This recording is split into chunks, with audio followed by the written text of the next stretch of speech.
I'm Frank Garza, and welcome to Here and Abroad, a podcast that follows the U.S. men's national team and their player pool across Europe, MLS, or wherever else they play their club football.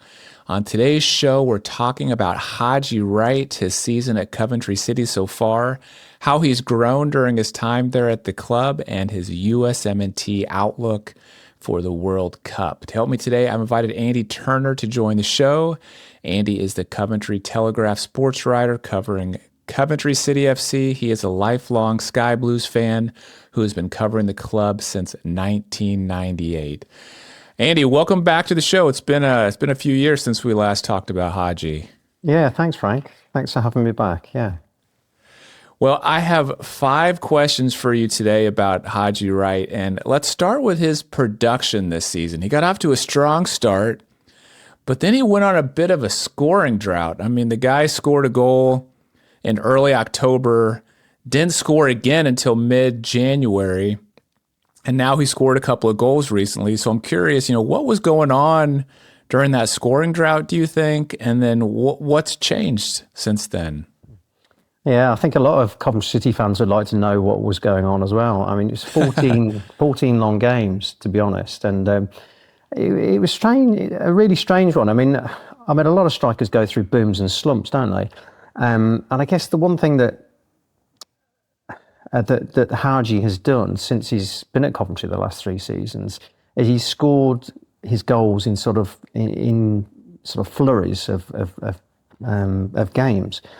I mean, his first season at Coventry under Mark Robbins, he was played predominantly out wide of a forward 3, and he scored 19 that season, which was very impressive. But it took him a while to get going, and most of those goals came in the second half of the season. So you could argue that it took time to settle, not only to move into a different country, different style of football, the English game, if you like, and the relentless nature of the Championship perhaps took him time to get going. But once he was up and running, he really was. He looked the real deal. And then his second season, he missed 4 months. And that was a huge chunk. So that was a massive disruption to his campaign. And I think he still scored 12 goals despite that. And his injury coincided with the arrival of Frank Lampard, who was desperate to work with him. He knew a lot about him, did a lot of research, obviously seen him play, seen clips of him play and all this sort of stuff, and couldn't wait to work with him. But again, once he came back, I think he came back, had a few games to get back to his fitness because he'd had this nasty ankle injury that, as I say, they kept him out for 4 months. Then he scored a hat-trick against Sunderland, which was a huge game because Sunderland, although geographically they're miles away, there's a big competition, huge rivalry between the two clubs, which is historic. I won't bore you with those details, but anyway, it's quite a fierce rivalry. So to score a hat-trick against Sunderland was huge for the fans, and everybody was raving, and he just couldn't do anything wrong that day. But then he dipped again, and he never really rediscovered that form towards the end of the season, even though they made the playoffs. And I think everybody just assumed it was a bit of a hangover from the injury. Frank Lampard, I mean, he's a terrific man manager. He really is. He's got a real connection with his players, and you can go through virtually the whole squad, the whole team, where players individually have upped their game, have improved, and found new levels, stepped up a level than previously. And Frank couldn't wait to start working with Haji, particularly in the summer. Clean slate in terms of, he was going to come back fully fit and firing and really work with him. He's turned him into a number 9, and he sees him as his first choice number 9. Now, Ellis Sims is obviously another number 9, and the two of them at the minute they're like for like. One starts, the other comes on, but Haji is his preferred choice. And through pre-season and into the start of the season, Frank had obviously really connected with him, and he was really bringing the best out of him. And I think he scored 9 goals in 9 games, I think it was. And he's got 11 goals so far this season. So really impressive numbers, but then just sort of dropped off a cliff really, and it's difficult to put your finger on why. Frank has got behind him, has backed him every step of the way. Fans started to sort of have a bit of a moan about Haji. Sometimes it's his sort of demeanour on the pitch that perhaps he's not making the effort to track back enough, and he's been accused of not looking that interesting. But Frank has always said, that's not the case. Sometimes, you can't always bring your A game to a game every single game. But in recent weeks, that's re-emerged. So he has looked the real deal again. He's looked really up for it, really fired up, just showing that physical energy to make a tackle, to get to a ball, to outmuscle a defender. And he's got a couple of goals again, and he's sort of playing quite well. His last 3 games, he's played very, very well. And certainly looks like he's getting back to his best. But why there's been that dip, I don't know. So it's a puzzle. Yeah. It's funny because we see a little bit of the same with the U.S. men's national team. He'll come on strong and score a couple of goals in a match or a couple of goals in a window, and everyone will get all excited about Haji and how firm his place is within the roster. And then he'll disappear, for a while, and we won't hear from him. He won't get called in. If he does get called in, he doesn't do much with his minutes, and then all of a sudden he'll be scoring again, and everyone's super pumped about him. So there is something with the consistency there. I can't quite place my finger on it as well, but sounds like these last couple matches sounds like he's been looking a lot better. So hopefully he can continue that form for Coventry into the spring. Yeah, I mean, I think you hit the nail on the head. It is consistency or lack of it. And he's 27 now, so he should be able to get that and get over that. But he hasn't for whatever reason. But he's still one of Coventry's top players, and whom Frank Lampard holds a great deal of faith and stock in him. In fact, it was interesting because he, as well as Ellis Sims, they've both been linked with just transfer speculation over the last month or so, and linked with other clubs. Haji's been linked with clubs back in Turkey for obvious reasons, I guess, and that's something that crops up from every transfer window really. And he was linked with a couple of Premier League clubs as well. But Frank Lampard sort of came out and he sort of nailed his colours to the mast and sort of said, no, look, Haji's going nowhere. Haji's my man. He's my main man. I've got total faith in him. We're not looking at adding strikers in this transfer window, because we fully back the players that we've got in the building, which is great to hear if you're Haji Wright. And he seems to perhaps have responded to that sort of backing and that sort of vote of confidence, really. So maybe that's coincided with that sort of upturn in form. Okay. Well, let's talk. Next question I want to ask you about is how the team is using him. And you've touched on this a little bit, that he's being used as the number 9. We've seen him used as a left winger in the past. And again, same with the U.S. men's national team. He can play both positions. Can you talk more about how the team is utilizing him this season? Yeah, well, Frank Lampard's preferred formation is a 4-2-3-1 system. With Haji or Ellis Sims at the tip, playing as the lone striker. And the wingers very much move up, so almost on the attack, it's almost like 4-3-3, with the fullbacks bombing on and overlapping the wingers as well. And that's proved very, very effective. Although he does get in the box, he doesn't score a great deal of headers. He does get the occasional one. But his main sort of source of supply is sort of receiving sort of through balls down the channel into his feet and running at defenders, and sort of cutting in and being direct, cutting into the box and getting his shots off that way. So that's the main sort of way they utilise his strengths. And when he's on it, he's quick. He really is rapid, and that gives defenders a problem, centre backs a problem. And he can be really strong on his day as well, and out-muscle them. And he just sort of manages to get in front and get his shots away. So that's how he's mainly utilised. Although he does get in the box and get on the end of crosses occasionally. You mentioned Sims as well. I mean, do they both start, or does Sims take his place sometimes in the starting lineup, or is his backup? How are those two guys utilized together? I mean, Frank Lampard has sort of tried to sort of develop this sort of competition, this friendly rivalry. So there's hot competition in each position on the pitch, and those two are direct rivals, obviously.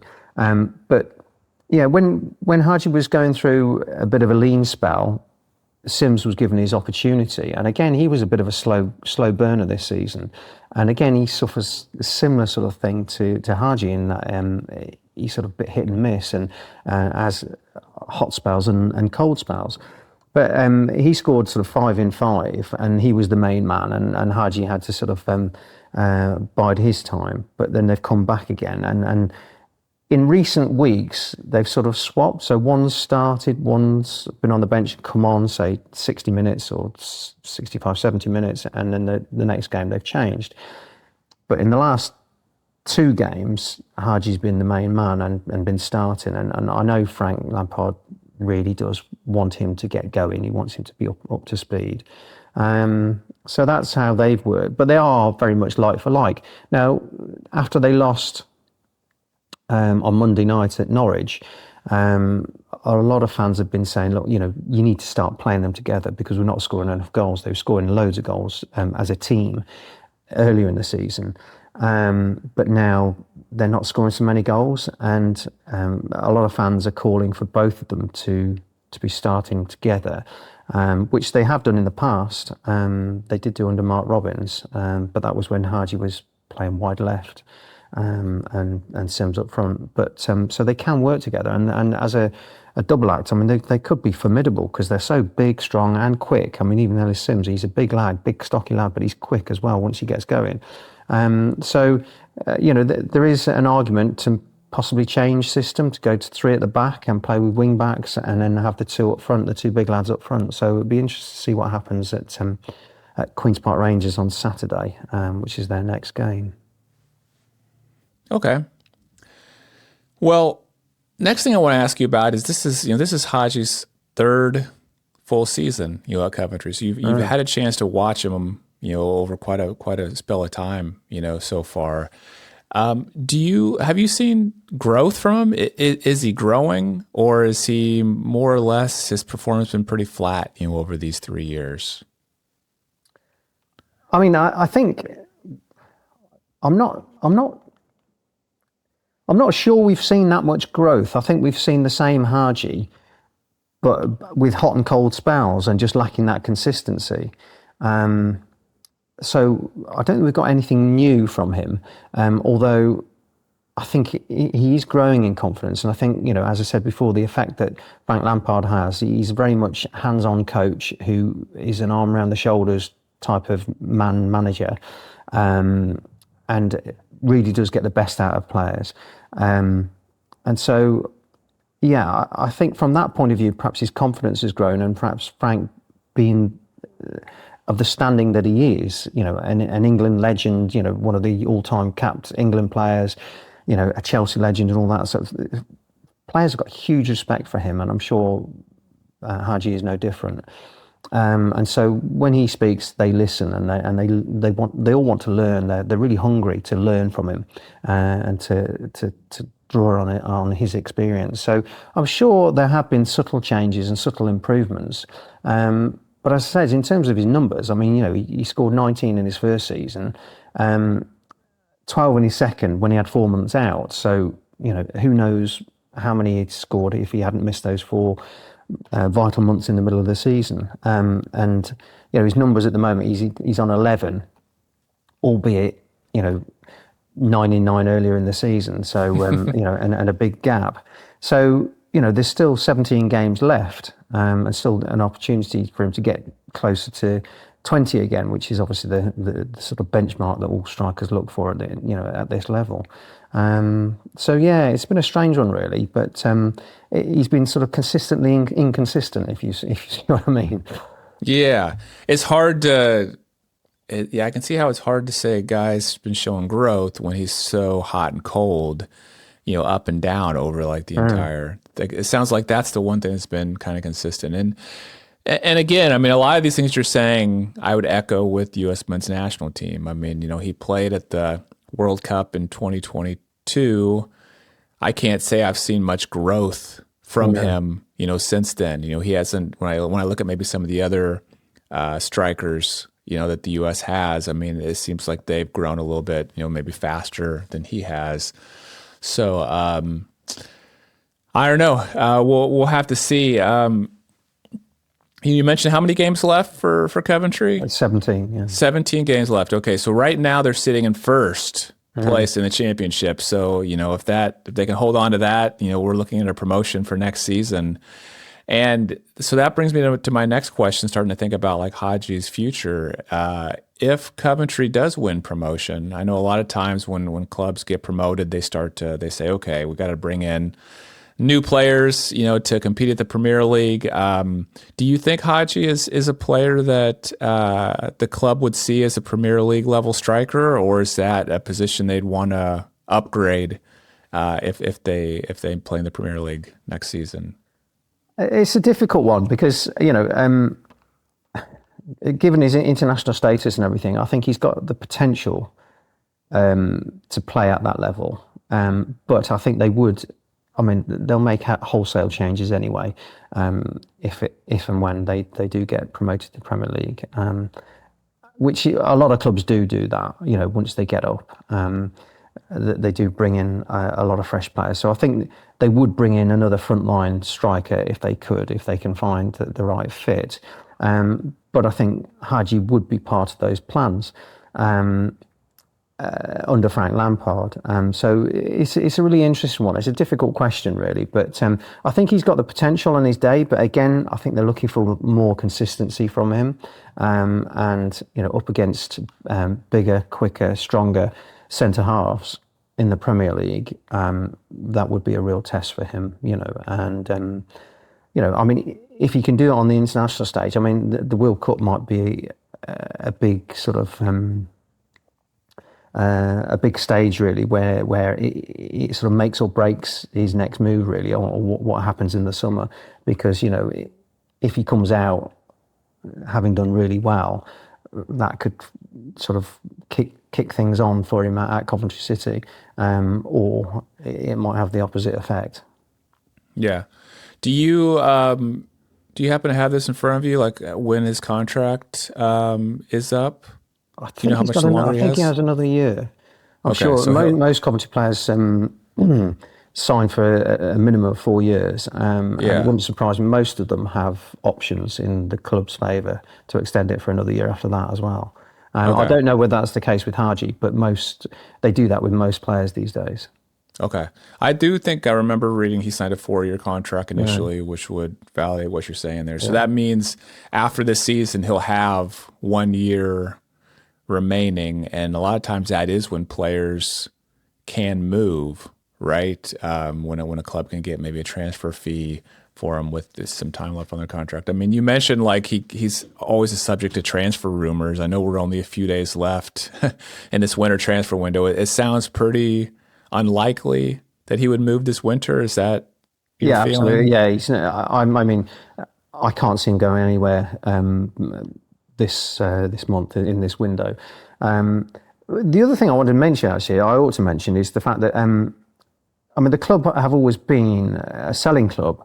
So their business model, if you like, is buying players, developing them, hopefully making them better, and then cashing in on them, and then reusing that money. They did. I mean, the classic case in recent years is obviously Victor Gyökeres. who they signed for just over £1 million and sold for 20. And then Gustavo Hamer is another one. Again, signed for just over £1 million and sold for 15. So they do that a lot. So they bought Haji. He's the club record signing, just over £7 million. Now, if they got a bid in the summer, not now, in the summer, for double that, then I think it would be something that they would seriously consider and seriously think about in terms of replenishing the squad. But obviously, if they get promoted, then they're going to have the sort of cash riches that come with getting promoted to the Premier League, which can be worth up to £200 million. So there's that as well. But in terms of this month, Frank Lampard. He just won't. They won't sell him now. Coventry City at this amazing stage of their modern day history is the best opportunity they've had in 25 years since dropping out of the Premier League to get back up with a direct route, as in not via the playoffs, as in a more automatic promotion. And they're not going to do anything that's going to jeopardise that. And so there would be no way on earth that they would sell Haji Wright before Monday's 7 p.m. deadline. So it's been 25 years since Coventry's been in the Premier League? Yeah, 2001 they got relegated. Oh, wow. So I'm looking back to your bio. So you said, you've been a fan since 98, so you have seen him play a couple seasons. Yeah. My first game, in fact, was at Anfield in the FA Cup, third round of the FA Cup. Oh, wow. And they beat Liverpool 3-1. Wow. And it was all downhill since then.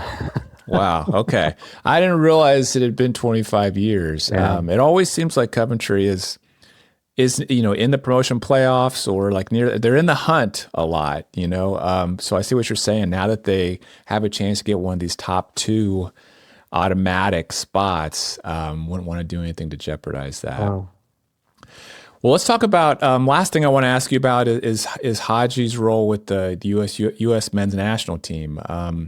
I would say he's one of these players right now that's kind of on the bubble, of making the roster. Sometimes he gets called in, sometimes he doesn't. He doesn't start too many matches. But he has these hot streaks, you know what I mean? And so with him kind of being on the bubble like that, do you hear him talk much about the World Cup? Do you think he's feeling pressure to perform so that he can make that roster? What are you hearing from him around the World Cup and the men's national team? Well, I certainly hope he feels that pressure. You would like to think, as Coventry fans, we would all like to think that he's giving everything he possibly can to make sure he is, in the competition, he's selected by Pochettino. So that's the first thing to say. And that certainly seems to be the case in the last few games. Now, whether he's had to be reminded about that or not, I don't know. But in terms of talking about it, we don't talk to him a great deal, but occasionally he's put up for pre-match press conference. And obviously we always ask him about it because we're always interested to find out how he's, what sort of relationship he's got with Pochettino, obviously being such a high-profile manager and coach and that sort of stuff. But Haji, I don't know whether you've ever interviewed him, Frank, but he's quite an insular character. He's quite, I get the feeling he's quite a complex character. And I hear two different stories because I think he's a different character in front of the press, in front of the media, than he is perhaps with his teammates at the training ground or in the dressing room. But he's sort of fairly laid back and fairly sort of quiet, and he gives very, very short answers. He's not that interesting, if I'm being completely honest with you. And he's a really difficult interviewee, because it's difficult to get interesting stuff from him because he just sort of shuts down a little bit. Now, I don't know whether he's shy or whether that's just his character, his personality. I don't know. But we've had discussions with Frank Lampard about it actually, and Frank always sticks up for him and sort of says, well, some players show their personality on the pitch, and that is the case with Haji on occasions, but not often enough. some fans would argue. But yeah, I mean, you know, he's obviously very proud to represent his country, like you'd expect most players, and yeah, he does enjoy going away on international duty, and hopefully he gets a lot out of that, and hopefully, you know, and I think it's got to be key to him having further success in his career. I think, you know, it's the ultimate, isn't it, for a football player to, you know, to play at a decent club, decent level, but also represent their country in major tournaments like the World Cup. So so hopefully that the two will go hand in hand, and he will make the trip and hopefully come back an even better player than he is now. Yeah, I've never interviewed him, but I've seen a number of interviews, and he does seem always chill. Maybe like he's not going to give away too much, you know, in an interview, like a little reserved, that sort of thing. Very frustrating. Yeah. You mentioned that you asked him about, you know, his relationship with Pochettino, you know, because you're curious about that. Did he give anything around that? No. No, absolutely gave you nothing. Well, no, I just, you know, that, you know, he gets on well, enjoyed working, enjoyed his coaching style, that sort of stuff. But, you know, just he just doesn't give anything. You away. get the PR answers, you know. Yeah. So whether he's been well schooled in media talk or not, I don't know. But I mean, the one thing I was fascinated with is that, you know, his background, because he comes from Los Angeles. Now, Los Angeles couldn't be further from Coventry in terms of the two cities, you know. And I was just trying to get a flavour of his upbringing, you know, and that sort of thing. And he just sort of really reluctant to open up on anything, really. It's really strange, but I guess that's just his character, personality. Yeah, maybe so. All right, Andy. Well, I'll certainly be keeping an eye on Haji this season and cheering for Coventry to earn promotion. Would love to see that. I know U.S. fans would love to see that because they're big Haji fans. I know a lot of folks over here follow Coventry and like to keep an eye on how Haji's doing.